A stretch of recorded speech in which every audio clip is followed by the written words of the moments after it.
Assalamualaikum warahmatullahi wabarakatuh.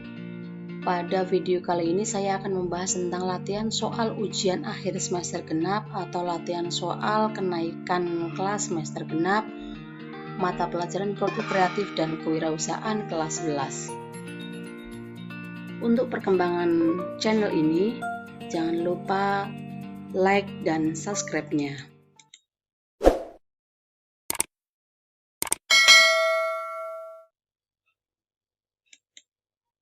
Soal nomor 1. Berikut tujuan utama dari proses produksi kecuali A. Memenuhi kebutuhan manusia, B. Memperoleh keuntungan atau laba, C. Menjaga kelangsungan hidup bersama, D. Meningkatkan mutu dan jumlah produksi, E. Menghabiskan bahan baku. Jawabannya adalah E. Soal nomor 2. Berikut ini ciri-ciri pada proses produksi yang dilakukan secara terus-menerus, kecuali A. Produksi dengan jumlah yang besar dengan variasi yang kecil, B. Produksi dengan jumlah yang besar dengan variasi yang kecil, C. Adanya mesin-mesin bersifat khusus untuk menghasilkan produk-produk tertentu, D. Tidak membutuhkan banyak karyawan, E. Produksi berdasarkan pemesanan. Jawabannya adalah E. Soal nomor 3. Berikut contoh dari proses produksi secara terus-menerus, kecuali A. Tekstil, B. Kertas, C. Garmen, D. Semen, E. Mebel. Jawabannya adalah E. Soal nomor 4. Berikut ciri-ciri proses produksi secara terputus-putus, kecuali A. Menghasilkan produk yang lebih kecil dengan variasi yang banyak, B. Produksi berdasarkan pesanan, C. Penyusunan fasilitas produksi berdasarkan fungsinya, D. Diperlukan bahan mentah yang cukup tinggi, E. Tidak membutuhkan banyak karyawan. Jawabannya adalah E. Soal nomor 5. Berikut dimensi spesifik usaha pengembangan produk, kecuali A. Kualitas produk, B. Biaya produk, C. Waktu pengembangan produk, D. Biaya pengembangan produk, E. Bahan baku. Jawabannya adalah E. Nomor 6. Soal nomor 6. Berikut merupakan fungsi penting dari kontrol produksi, kecuali A. Menjaga agar proses produksi bisa berjalan sesuai dengan rencana, B. Mengamati kemajuan produksi dan mencatat kekurangan-kekurangannya, C. Menganalisis data yang dicatat dan menghitung kesalahan-kesalahannya, D. Mengambil langkah langsung untuk mengoreksi kesalahan-kesalahan yang ada pada proses produksi, E. Menghitung keuntungan yang akan diperoleh. Jawabannya adalah E. Soal nomor 7. Pada umumnya, perusahaan melakukan diskusi tingkat manajemen untuk membahas strategi dalam menghadapi persaingan usaha. Berikut strategi yang mungkin untuk diterapkan, kecuali A. Kepemimpinan yang berbasis pada teknologi, B. Kepemimpinan berbasis efisiensi biaya, C. Fokus pelanggan, D. Produk tiruan, E. Fokus mendapatkan keuntungan atau laba. Jawabannya adalah E. Soal nomor 8. Ada beberapa faktor dalam mempertimbangkan penentuan waktu proyek, kecuali A. Penentuan waktu pengenalan produk. B. Kesiapan teknologi. C. Kesiapan pasar. D. Persaingan dalam penawaran produk. E. Kesiapan modal. Jawabannya adalah E. Soal nomor 9. Berikut yang merupakan keuntungan dari kegiatan produksi massal adalah A. Akuransi dan otomatis tinggi. B. Sumber daya yang terbuang. C. Tidak ada jaminan. D. Lebih banyak untuk bahan. E. Kurang beragam. Jawabannya adalah A. Soal nomor 10. Berikut yang merupakan kerugian dari kegiatan produksi massal adalah A. Akuransi dan otomatis tinggi. B.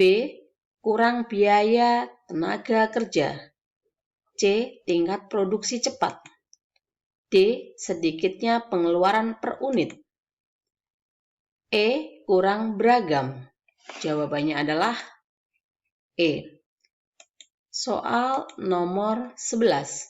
Semua pengeluaran yang dilakukan oleh wirausahawan atau suatu perusahaan untuk memperoleh faktor-faktor produksi dan bahan-bahan mentah yang akan digunakan untuk menciptakan barang atau produk yang siap dipasarkan disebut dengan A. Biaya produksi. B. Biaya tenaga kerja. C. Biaya bahan baku langsung. D. Biaya overhead pabrik. E. Biaya reparasi. Jawabannya adalah A. Soal nomor 12. Jasa yang diberikan kepada tenaga kerja langsung oleh seorang wirausaha disebut dengan A. Biaya produksi. B. Biaya tenaga kerja langsung. C. Biaya overhead. D. Biaya tetap.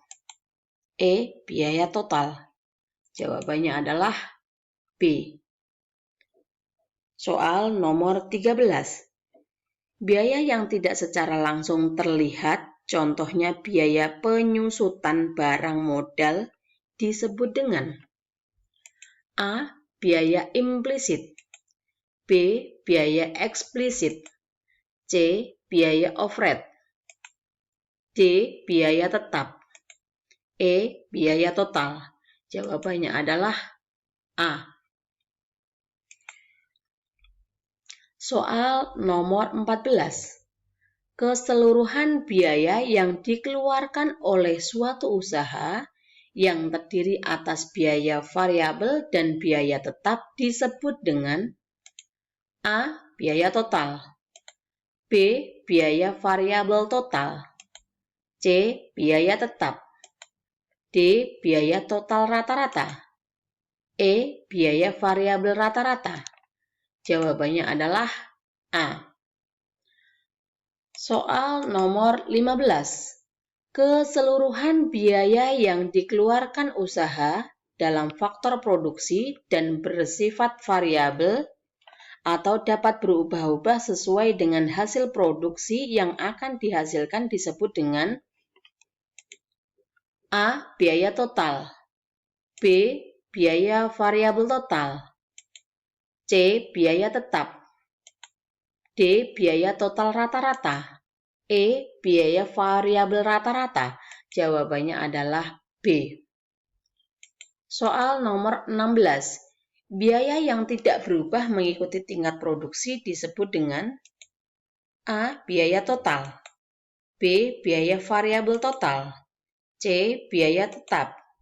D. Biaya total rata-rata. E. Biaya variabel rata-rata. Jawabannya adalah C. Soal nomor 17.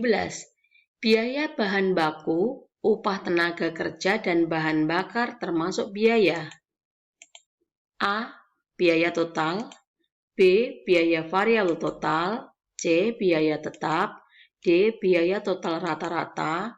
E. Biaya variabel rata-rata. Jawabannya adalah B. Soal nomor 18.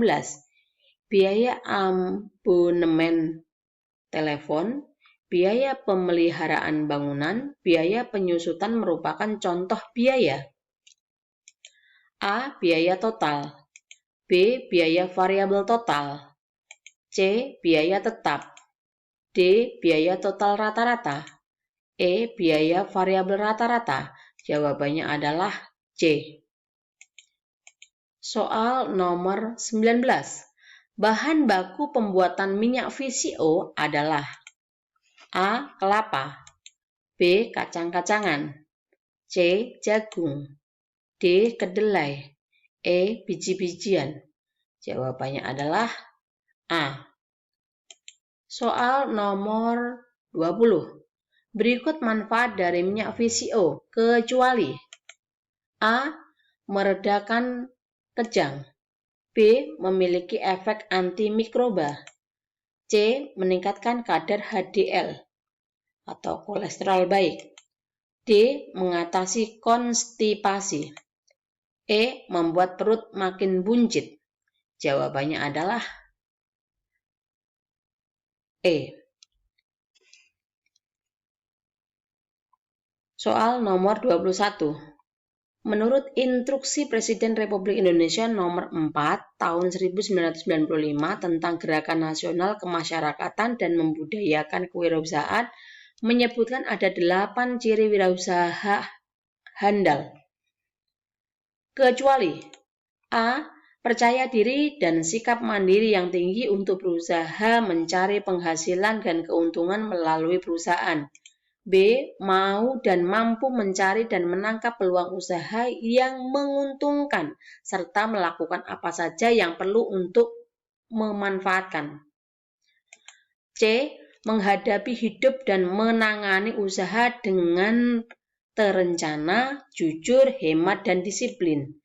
D. Mencintai kegiatan usahanya dan perusahaannya serta lugas dan tangguh, tetapi cukup luwes dalam melindunginya. E. Tidak mau bekerja keras dan tekun dalam menghasilkan barang dan jasa. Jawabannya adalah E. Soal nomor 22. Menurut Bigrave, seorang wirausahawan harus mempunyai visi terhadap masa depan yang disebut A. Dream. B. Decisiveness. C. Doors. D. Determination. E. Dedication. Jawabannya adalah A. Soal nomor 23. Sebelum memulai sebuah usaha, seorang wirausaha haruslah memperhatikan hal-hal berikut. Kecuali A. Memanfaatkan koneksi dan relasi. B. Tidak perlu menyesuaikan dengan kebutuhan sekitar. C. Sesuai keahlian. D. Membuat inovasi baru.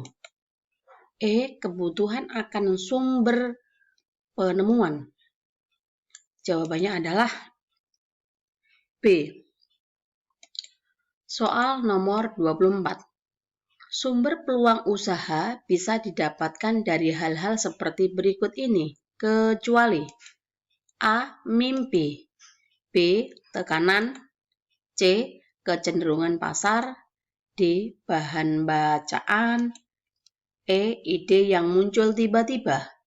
Jawabannya adalah A. Soal nomor 25. Berikut merupakan contoh dari jasa hiburan, kecuali A. Bioskop. B. Diskotik. C. Karaokean. D. Rental mobil. E. Taman safari. Jawabannya adalah D. Soal nomor 26. Seorang wirausahawan harus mampu menganalisis ancaman apa saja yang terjadi saat kita berusaha. Yang disebut A. SWOT. B. Strengths. C. Weakness. D. Opportunity. E. Threat. Jawabannya adalah E. Soal nomor 27. Seorang wirausahawan harus mampu menganalisis kelemahan apa yang membatasi atau menghambat usahanya, yang disebut A. SWOT, B. Strength, C. Weakness, D. Opportunity, E. Threat. Jawabannya adalah C. Soal nomor 28. Berikut adalah faktor yang mendukung keberhasilan usaha, kecuali A. Adanya perencanaan yang tepat dan matang serta dapat dilaksanakan dengan baik. B. Adanya visi, misi, dan dedikasi yang tinggi dalam usaha. C. Adanya komitmen tinggi dalam berusaha. D. Adanya manajemen usaha yang baik. E. Kurangnya modal. Jawabannya adalah E. Soal nomor 29. Seorang pelaku bisnis bisa gagal disebabkan oleh beberapa hal, kecuali A. Manajer yang tidak kompeten atau tidak berpengalaman. B. Kurangnya perhatian dan kurang memberikan komitmen yang penuh kepada usahanya. C. Adanya sarana dan prasarana penunjang usaha. D. Kalah bersaing. E. Lemahnya sistem kontrol. Jawabannya adalah C. Soal nomor 30. Tujuan diadakan analisis terhadap jenis produk kecuali A. Memenuhi keinginan dan minat konsumen terhadap kebutuhan jenis produk. B. Memenangkan persaingan dalam pengembangan usaha. C. Hanya untuk sekedar mengetahui jasa. D. Mendaya gunakan sumber-sumber produksi. E. Mencegah kebosanan konsumen atau pembeli atau pelanggan terhadap jenis produk. Jawabannya adalah C. Soal nomor 31. Ciri-ciri seorang wirausaha memiliki motif berprestasi, kecuali A. Menyukai tantangan dan melihat tantangan secara seimbang. B. Berani menghadapi risiko dengan penuh perhitungan. C. Selalu memerlukan umpan balik yang segera untuk melihat keberhasilan atau kegagalannya. D. Ingin mengatasi sendiri kesulitan dan persoalan-persoalan yang timbul pada dirinya. E. Memiliki tanggung jawab personal yang rendah. Jawabannya adalah E. Soal nomor 32. Mempunyai kemampuan untuk berpikir yang baru dan berbeda merupakan karakteristik wirausaha. A. Selalu perspektif. B. Memiliki kreativitas atau daya cipta yang tinggi. C. Berani menghadapi risiko. D. Selalu mencari peluang. E. Memiliki jiwa kepemimpinan. Jawabannya adalah B. Soal nomor 33. Kesuksesan seseorang dalam berwirausaha 80% ditentukan oleh kecerdasan emosional atau EQ dan hanya 20% ditentukan oleh kecerdasan intelektual atau EQ. Merupakan pendapat dari A. Suryana, B. Gumleman, C. Zimmerer, D. Ahmad Sanusi, E. Pekerti. Jawabannya adalah B. Soal nomor 34. Dengan adanya kemasan produk, para konsumen tidak perlu harus menanggung resiko pembelian produk rusak atau cacat. Hal ini merupakan fungsi kemasan produk sebagai A. Self-service, B. Consumer affluence, C. Company and brand image, D. Fungsi protektif, E. Fungsi promosional. Jawabannya adalah D. Soal nomor 35. Kemasan produk bisa menegaskan ciri khas dari suatu produk yang dijual, sehingga setiap produk akan memiliki bentuk kemasan yang berbeda. Hal ini merupakan fungsi kemasan produk sebagai A. Self-service, B. Consumer affluence, C. Company and brand image, D. Fungsi protektif, E. Fungsi promosional. Jawabannya adalah A. Soal nomor 36. Pemasangan kemasan produk bertujuan untuk melindungi produk dari adanya hambatan oksigen, uap, air, debu, dan lainnya. Ini merupakan tujuan kemasan produk sebagai A. Physical production, B. Barrier protection, C. Containment of agglomeration, D. Information transmission, E. Reducing tariff. Jawabannya adalah B.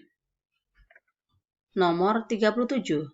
Kemasan yang hanya digunakan dalam satu kali pakai dan langsung dibuang seperti kemasan plastik dan kemasan daun pisang disebut sebagai A. Kemasan siap dirakit, B. Kemasan siap pakai, C. Kemasan semi-disposable, D. Kemasan multi-trip, E. Kemasan disposable. Jawabannya adalah E. Soal nomor 38. Kemasan yang tidak dibuang karena bisa digunakan lagi oleh konsumen. Contoh sederhananya adalah kaleng biskuit atau botol kaca sirup. Disebut dengan A. Kemasan siap rakit, B. Kemasan siap pakai, C. Kemasan semi-disposable, D. Kemasan multi-trip, E. Kemasan disposable. Jawabannya adalah C. Soal nomor 39. Kemasan produk yang bisa digunakan berkali-kali oleh para konsumen dan bisa dikembalikan kembali kepada agen penjual untuk bisa digunakan kembali seperti galon air minum, dan botol kaca, saus disebut dengan A. Kemasan siap rakit, B. Kemasan siap pakai, C. Kemasan semi-disposable, D. Kemasan multi-trip, E. Kemasan disposable. Jawabannya adalah D. Soal nomor 40. Jenis kemasan berikut yang termasuk kemasan berdasarkan frekuensi pemakaian adalah A. Kemasan primer, B. Kemasan sekunder, C. Kemasan multi-trip, D. Kemasan siap pakai, E. Kemasan siap rakit. Jawabannya adalah C. Selamat belajar, semoga sukses. Wassalamualaikum warahmatullahi wabarakatuh.